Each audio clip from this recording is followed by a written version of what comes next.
Our boy dropped 3 times. And we're gonna get straight to it. I never heard no music from this dude named David, but I'm just hearing so much about him. I know he a Juice World type artist, I think, but we're gonna get straight to it. Let's go.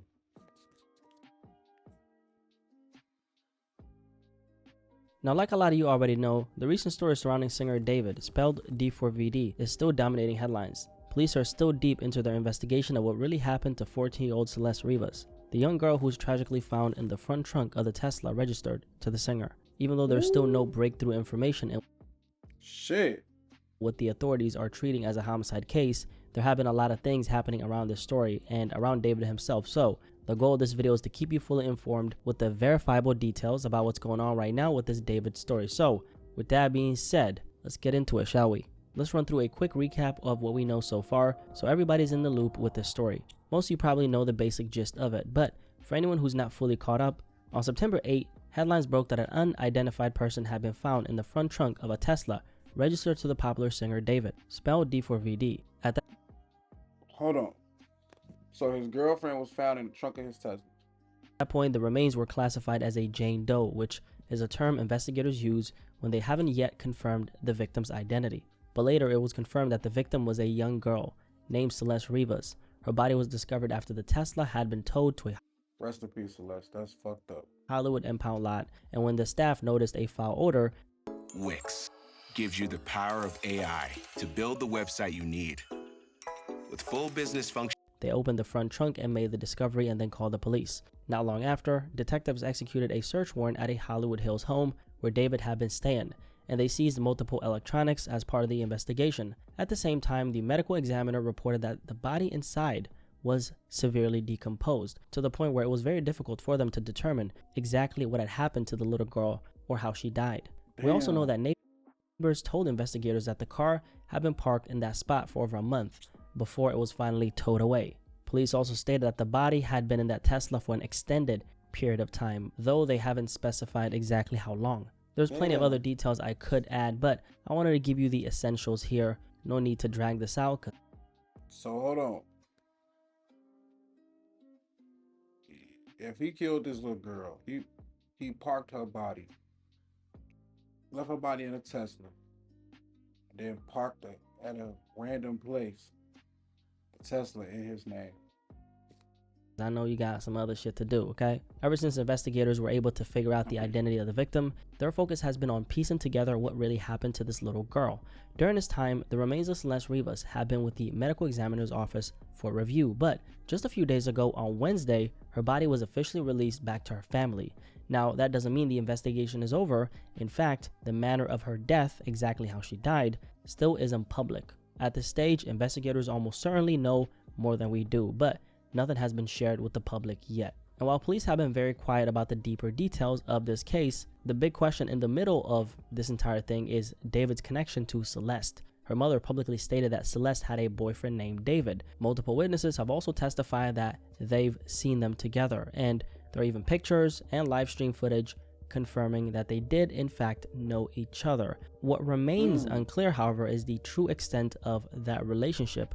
Law enforcement has not confirmed whether David will face any charges based on this connection. What we do So for right now, they just know that they know each other. Okay. know is that investigators are using every resource available to figure things out and every piece of information that'll give them the answers to what they're looking for. The police chief himself confirmed that detectives are actively looking into the connection between David and Celeste, along with every other possible angle tied to the case. So that's obviously very interesting. We're going to have a separate conversation about the relationship between Celeste and David in another video. But right now, let's shift the focus to this. The last time we talked, I mentioned how authorities executed a search warrant at the Los Angeles property where David had been staying. The place was allegedly being rented by his manager, and it was the last spot David was staying at. When detectives searched the property, they walked out with multiple devices and electronics. And not only that, the house also has security cameras installed, which recorded everyone going in and out.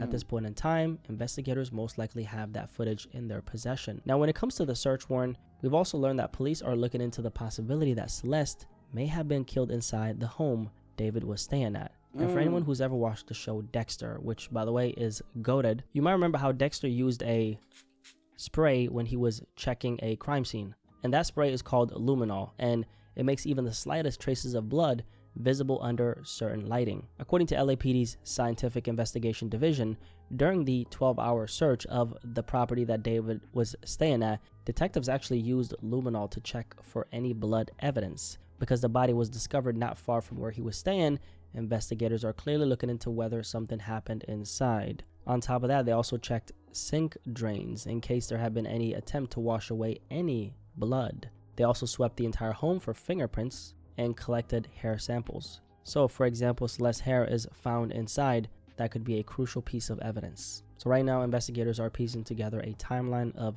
Celeste Riva's final days. They're going back in time through her last known movements, and they're also digging into devices seized from the home that David was staying at. Questions like, where was she last seen alive, who was she with, and what led to her disappearance. But that's just ain't this just a weird story? Like, he killed her, put her in the trunk in his own car, and just left her at a random place. We need to figure out more about this story. This is an interesting story if y'all don't know about David. d4vd, whatever the fuck his name is. Obviously, what exactly did they do to this little girl? And speaking of her last movements, I did some digging and I came across surveillance footage that shows what are believed to be the last images of Celeste before she vanished from home. The footage comes from a liquor store just down the street from her family's house in Lake Elsinore, California. Security cameras there, timestamped just after 7 a.m. on March 19th, 2024, captured a person in a black hoodie and white pants. Celeste's own family actually identified that the person was her, and in the video, you can see her jogging around the corner, switching between walking and running before disappearing from the frame. The store owner, a man named Eli Nadaf, later said that Celeste's sister actually came into the store that day asking to review the surveillance footage to check if Celeste had run away. When she missing first time, her sister come in here, asked me, and we start looking at the camera to find out where she go and if we can find anything to get her back. When her sister saw the footage, she confirmed it was her, and Nadaf gave the video to the family in hopes it would help them find her. And here's something important. This wasn't the first time Celeste had ran away. It's also been confirmed that she left home back in January 2024, just a few months before this case turned into an active missing persons investigation. By the way, if you're enjoying this video, don't forget to drop a little like for the algorithm, okay? And make sure you tap in with me by subscribing so I can keep you. Hitting your goals has nothing to do with discipline. The real culprit is friction, and it slowly erodes your progress. Unlike what most people believe. Fully informed on this David story. Continuing, so now let's go over some of the other things happening around this story. Not necessarily the investigation itself, but details that are still very important. Starting with the testimonies of people who allegedly saw David and Celeste together. According to people who partied with and knew singer David, a lot of them were under the impression that Celeste was his girlfriend, and many of them say that they were shocked when the news came out that she was only 14 years old. Sources from the LA music scene told TMZ they saw both of them at parties and hangouts, and to them, it looked like they were a couple. So these people who seen David and Celeste together, they were like, oh, that's a couple right there. That's what they thought. They thought that they were just generally together because I guess that's how they were moving, right? We also found out that some of these people actually thought that Celeste was a University of Southern California student. Shout out to USC. Friends believed she was around 19 years old because that's how she presented herself, apparently. And here's where it gets even more interesting. So she was 14, young as hell, out here kicking it with. Damn, and she used to run away. You know, in first instinct, this nigga guilty. We gotta see what happened. This shit is crazy, but y'all, pay attention to your people, man. Pay attention to what your people doing. Especially if you got a little daughter out here. You know, she running away, all type of shit. Those bad habits. And damn, and certainly I feel like that shit partially cost her life. Being a runaway, being a kid that was overgrown for their age. Because according to law enforcement sources, Celeste was apparently able to move around so freely because she had multiple fake IDs, all in an effort to appear much older than she actually was. So that would explain why people assumed they were together. If David showed up at an 18+ function and Celeste was with him, most people probably just thought nothing of it, right? Now let's talk a little bit about the Tesla itself, because But that's crazy in itself. Like, her faking her age like that is a crime in itself. Honestly, like, if a motherfucker is faking their age to be around it, that's why you gotta triple check, double check. I don't play that shit. You gotta be in your 20s. Period. there's actually a private investigator, a guy by the name of Steve Fisher, who managed to obtain photos of the Tesla 5 days before the body was discovered and 3 days before it ended up at the impound lot. Here's what we know, okay? A complaint was first made about the car on August 26th. And just to explain for my international viewers, because not everybody's American, right? When someone makes a complaint like that, it usually means the vehicle has been left unattended for too long and is being reported as abandoned. At that point, there was no mention of any kind of odor coming from the car. On August 27th, just 3 days later, an officer inspected the car. Then on September 3rd, it was ticketed. A couple of days later, on September 5th, the Tesla was officially towed, and by September 6th, or 5th, I believe it was actually registered at the impound lot. Now, one key detail here, the car was not reported stolen at the time, okay? Very important.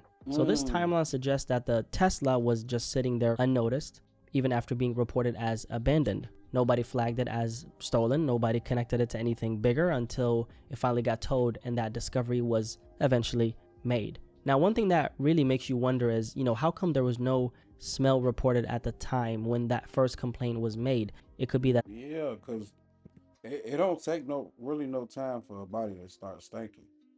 And her body sat in that car for like damn near 3-4 days. That shit intense. the decompos. It could be that how do you say that word? Decomposition?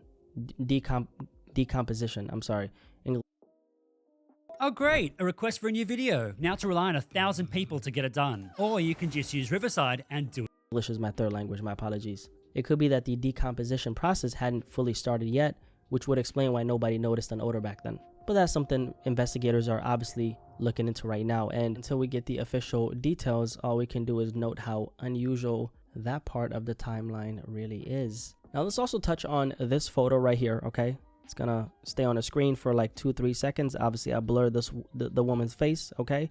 See this photo right here? Okay, good. Let's also touch on this photo right here that started circulating online of a mystery woman at one of David's shows in the DMV, Maryland. Shout out to Maryland, shout out to the DMV, okay? Some people are claiming that this was actually Celeste, and from the research I've done, that actually was not her. The woman in the photo does look very, very similar, but it's been confirmed she was not Celeste, okay? Now shifting the conversation to David's career itself, because the reality is he's actually bigger than ever in the middle of all this, right? Recently, David actually had the biggest streaming day of his career on Spotify, pulling in over 12 million streams in a single day. That's crazy. And I think a lot of it just comes down to the curiosity factor. I mean, a lot of people are just now finding out about him because of this story, which is pushing his name further into the spotlight. So that's where we're currently at in this David spelled d4vd story. Right now, we're still very much in the dark on a lot of the crucial details. I know a lot of people are frustrated with the lack of answers, but cases like this take time, especially given the gravity of the situation. Also, let's not forget a little girl's life was lost, okay? And investigators have to make sure they build this case carefully if they want to hold the right person accountable, whoever that person may be. It's also worth noting that David himself hasn't said anything publicly, which honestly does make sense. At the end of the day, this is an active investigation and his lawyers are probably advising him to stay quiet. On another note, I've been seeing a lot of misinformation about this case going around, and I really want to urge other creators and commentators, don't spread misinformation just for clicks. A child's life was lost here, and the focus should be on accuracy, not sensationalism. Hey, he's spitting. And I agree with him on this. So, just based off what we know on this case, y'all. He knew her. She was underage. He an upcoming music artist. We gonna give him a listen too, y'all. Y'all get this man to listen, see what he about. But he's an upcoming music artist. She was found in his Tesla, but the Tesla been sitting there for almost a week, and it's been told, looked at, and nobody's reported a smell. Well, now he is currently being held. David d4vd is currently being held right now, and Who knows? You know, I don't want to say he did it, but all fingers definitely lead to him because he's been seen with her. And as anybody, if you seen with anybody, celebrity or not, and you were seen with that person recently, you could expect this to come, you to be under investigation, or somebody to come look for you, or people to point the finger at you even. You know, when people lose their lives in any situation, the finger's gonna get pointed to anybody who closest to that person, even if they didn't do it. You know what I'm saying? I got friends, family members who died, and people don't fuck with people because they feel like somebody let somebody die or something. It's always something. But do I think he did it? Um, I don't know enough about the situation, but based off the evidence given, I don't know. I'm an evidence guy. You know, a lot of people lie on shit. Tory Lane's situation is a perfect example for what I'm saying. And who knows, man? Who knows? But y'all pray for this man. It's your boy Drop 3 times, like, comment, subscribe if you haven't already. And I'm out.